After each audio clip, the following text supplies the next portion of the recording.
आज हम जानेंगे ब्लूम टैक्सोनॉमी के बारे में, जो कि दी थी बेंजामिन ब्लूम ने 1956 में। बेंजामिन ब्लूम ने 1956 में ब्लूम टैक्सोनॉमी के बारे में बताया था।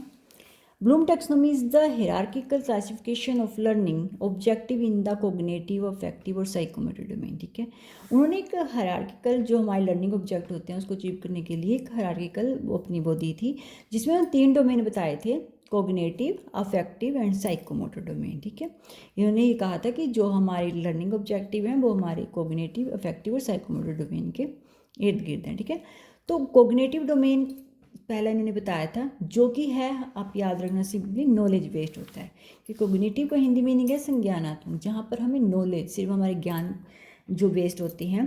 इसमें इन्होंने 6 लेवल बताए थे। इसके मेनली 6 लेवल कई बार पूछ लिए जाते हैं कि लेवल कौन कौन से हैं। तो कॉग्निटिव डोमेन के 6 लेवल हैं: remember, understand, apply, analyse, evaluate and create. First है रिमेंबर। रिमेंबर क्या है? जहाँ पर हम चीज़ों को याद रखते हैं, कोई भी चीज़ हमारी इन्फॉर्मेशन को रिकॉल करना।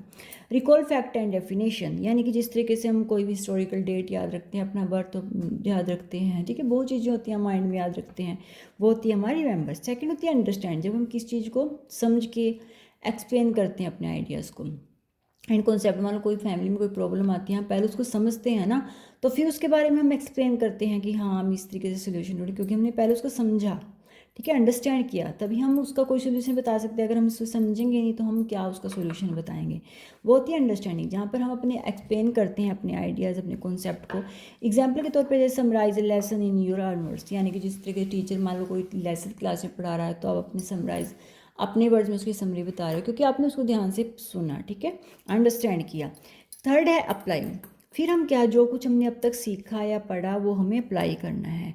Use knowledge in new situation, यानी कोई भी सिचुएशन हमारे सामने आएगी हम उसको नॉलेज को करें। मान लो अब तक आपने पूरा साल स्टडी की, ठीक है, जब लास्ट में एग्ज़ाम में, तो फिर वो आप उसको अप्लाई करोगे ना कि हाँ मैंने वहाँ गया पढ़ा था, तो आपके सामने जब सिचुएशन आएगी तो आप उसको माइंड में रीड करोगे, रिमेंबर करोगे कि हाँ ये इन्फॉर्मेशन मैंने वहाँ पढ़ी थी, तो फिर वो आप उस सिचुएशन में से यूज़ करोगे। यानी कि जैसे मैथ का कोई टेस्ट हुआ, यानी कि एग्ज़ाम हुआ, तो फिर आपने जो अब तक फॉर्मूले याद किया, आपको उस टाइम उसको लगाना है, ठीक है, अपनी सिचुएशन देख के, तो ये होता है। फिर आता है एनालाइज करना, ब्रेक इन्फॉर्मेशन इनटू पार्ट्स, यानी कि जो हमने अप्लाई किया फिर हम उसको एनालाइज करते हैं कि हमारी कमी कहाँ रह गई, ठीक है, हमें देखना है।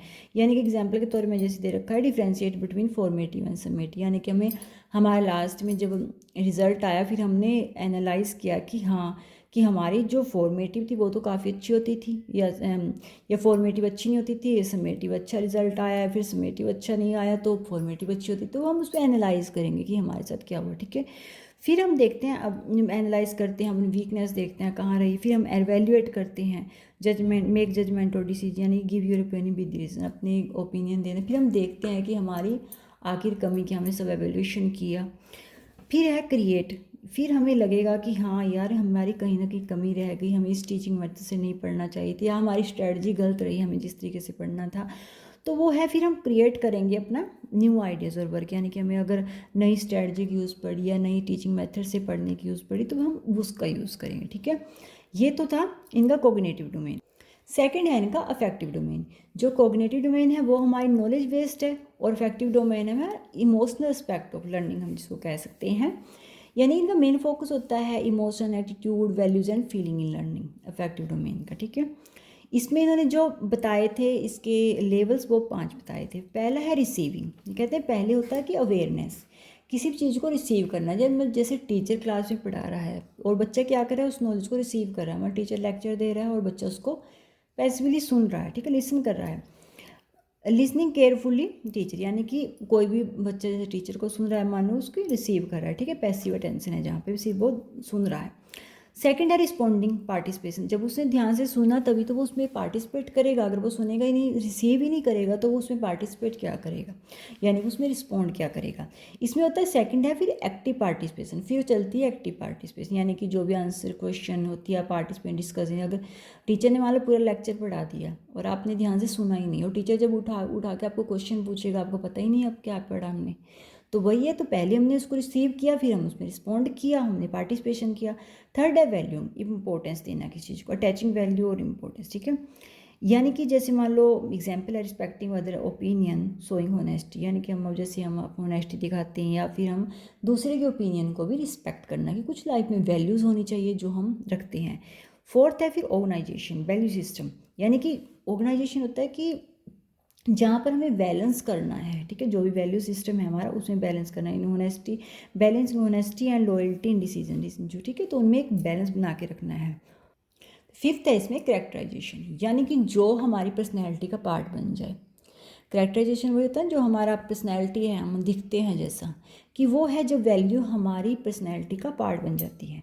यानी कि always in behaving ethically in all situation. मान लो कहीं को अगर हमने अपनी पर्सनैलिटी में ऐसा है कि हमें जो भी काम करना है हमें एथिकली करना है, हमें ऑनेस्टी से करना है, तो फिर कोई सिचुएशन आ जाए हम उसी में करेंगे। अगर हमने सोच लिया कि हमें झूठ नहीं बोलना है तो हम कहीं नहीं बोलेंगे। तो वो है जब हमारे करैक्टर में वो वैल्यू क्या है, पर्सनैलिटी हमारी बन जाती है, ठीक है। तो ये तो था हमारा अफेक्टिव डोमेन के 5 लेवल्स थे। फिर थर्ड आता है इसका साइकोमोटर डोमेन, जो कि क्या है, इसमें साइकोमोटर डोमेन में आएगा, मानने को सिंपली अगर आप याद रखना चाहो तो लर्निंग वाइड, जहाँ हम सीखते हैं खुद करके, ठीक है, एक्सपीरियंस से आप लगा सकते हो या कुछ करके सीखना। Related involves learning related to movement, coordination, manipulation and use of motor skill, जहाँ पर अपनी मोटर स्किल्स का यूज़ करते हैं, जहाँ पर कोऑर्डिनेशन होती है, मैनिपुलेशन कर सकते हैं, वो आएगा। इसमें एक साइकोमोटर डोमेन के जो लेवल बताए थे एल्जिवेथ सैम्पसन ने और आर.एच. डेव, दो ने इसमें दिए थे, अपने लेवल्स बताए थे अपने अकॉर्डिंग। पहले हम देखते हैं कि एल्जिवेथ सिम्पसन ने इसमें कौन कौन से लेवल बताए थे। एल्जिवेथ जो सिम्पसन है इसने 6 लेवल बताए थे, इसके 6 लेवल बताए थे। इसमें पहला उन्होंने बताया था परसेप्शन। परसेप्शन होता है जहाँ पर हम अपनी हमारे में वो योग्यता है कि अपनी सेंसरी का कैसे यूज़ करना है। जिसमें मैंने एग्जाम्पल में दे रखा है कि catching the ball by judging its speed, ठीक है, जब हम देखते हैं क्रिकेट कोई चीज़ को बॉल को वो कैच करते हैं, उसकी स्पीड को वो सेंस से देख लें कि हाँ ये एक स्पीड है, तो मैं उसी वे में वो उसको कैच करते हैं, ठीक है। तो वो है कि जहाँ पर हम अपनी सेंसरी का एबिलिटी करते हैं, ठीक है। सेकंड है सेट, जहाँ पर मेंटल और फिजिकली दोनों की हम कह सकते हैं कोऑर्डिनेशन है। मान लो जैसे मैंने देखा है, एग्जाम्पल लिखा है, रेस स्टार्ट होने से पहले रेडी पोजीशन लेना, यानी कि जैसे इसमें क्या है, हमारा दिमाग से हमने पोजीशन ले ली, ठीक है, फिजिकल मेंटली हम सोच रहे हैं कि हाँ रेस हमें अपनी पोजीशन लेनी है पहले, तो वो है जहाँ पर मेंटल और फिजिकली रेडनेस होगी, ठीक है, वो है सेट। थर्ड है इसमें गाइडेड रिस्पॉन्स, यानी कि जैसे इसमें इमिटेशन और प्लस प्रैक्टिस भी अवेयरनेस, ठीक है, यानी कि जैसे टीचर की हेल्प से डांस स्टेप सीखना। यहाँ पर क्या है कि जहाँ पर हमारा गाइड रिस्पॉन्स में आ जाएगा, जहाँ पर हमारा इमिटेशन और हमारी प्रैक्टिस दोनों काम करेंगे, ठीक है, कि अब हम हेल्प में टीचर के लिए हमें डांस स्टेप हमें सीखना है, ठीक है। फोर्थ इन्होंने बताया था इसमें मैकेनिज्म्स, यानी कि बेसिक स्किल डेवलप हो जाती है, जहाँ पे हमारी जो हमने सीखा है वो हमारी स्किल हमारी जो है कि डेवलप हो जाती है। यानी कि जैसे टाइपिंग विदाउट लुकिंग में, जब आपने देखा है कोई टाइपिंग जब करते हैं कई लोग, वो इतना ध्यान नहीं देते वर्ड, उनको इतना ईजिली याद हो जाता है कि हाँ वो इतना वर्ड्स के तरफ देख भी नहीं रहे झुक के, तो उनको इतना ईजिली याद हो जाता है। वो है कि जहाँ पर हमारी स्किल क्या है, डेवलप हो जाती है। फिर होता है फिफ्थ अडेप्टेशन, यानी कि सिचुएशन के अकॉर्डिंग स्किल मॉडिफाई करना, कि जहाँ हमें लगे कि हमें अपनी स्किल को मॉडिफाई करना पड़ेगा, यानी कि डिफरेंट पिच पर बैटिंग स्टाइल चेंज करना। होते हैं ना क्रिकेटर, कई बार पिच चेंज हो जाती है तो उसके अकॉर्डिंग वो अपना बैटिंग स्टाइल भी चेंज कर लेते हैं। वो होता है कि जहाँ हमें कोई भी, या हम अडेप्टेशन लगा सकते हैं, हम एक इन्वायरमेंट में रह रहे हैं, कहीं हमें दूसरे कल्चर या कहीं दूसरी जगह रहना पड़ता है, तो उसके अकॉर्डिंग भी उसमें अडेप्टेशन हो जाए। हमें पता है कि वहाँ के लोगों क्या या रहन सहन क्या है, या वहाँ का इन्वायरमेंट क्या है, वहाँ खाना कौन सा सूट करता है, या कुछ भी है, तो वो क्या है, उसमें भी हम घुल मिल जाते हैं, उसमें भी हम रह लेते हैं, ठीक है। वहाँ पे जहाँ पर हम वही एबिलिटी मानी जाती है ना, कि जब हम सिचुएशन के अकॉर्डिंग अपने आप को चेंज कर लें। सिक्स्थ है फिर इन्होंने बताया था ऑर्गेनाइजेशन, इसमें बताया था स्किल क्रिएट करना, जहाँ पर हम स्किल को क्रिएट करते हैं, कुछ नया करना, मतलब कुछ हम नया इवेंट करना है, कि लाइक डांस स्टेप।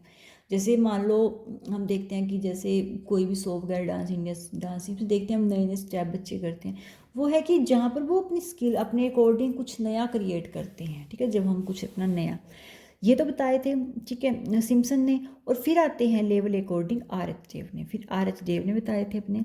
इन्होंने कहा सबसे पहला इन्होंने बताया था इमिटेशन, यानी कि इमिटेशन में इन्होंने कहा था कि जब हम दूसरों को ऑब्जर्व करके या दूसरों को कॉपी करके सीखते हैं। अब हम देखते हैं कई बच्चे, हम कहते हैं कि ये बच्चा ऐसा क्यों है, कोई अच्छे भी होते हैं, कोई गलत भी होते हैं। तो वो है कि वो बच्चे बचपन से अपने पेरेंट्स को या उनके आसपास कुछ ऐसा माहौल होता है जिसको वो ऑब्जर्व करते हैं और वो उसी को सीखते हैं, ठीक है, यही है। या फिर छोटा बच्चा होता है वो टीचर को देख देख के सीखता है, ठीक है ना, कि हाँ टीचर इस तरीके से पढ़ा रहा है तो वो सीख, वो है कि जब हम किसी चीज़ को ऑब्जर्व करके सीख रहे हैं।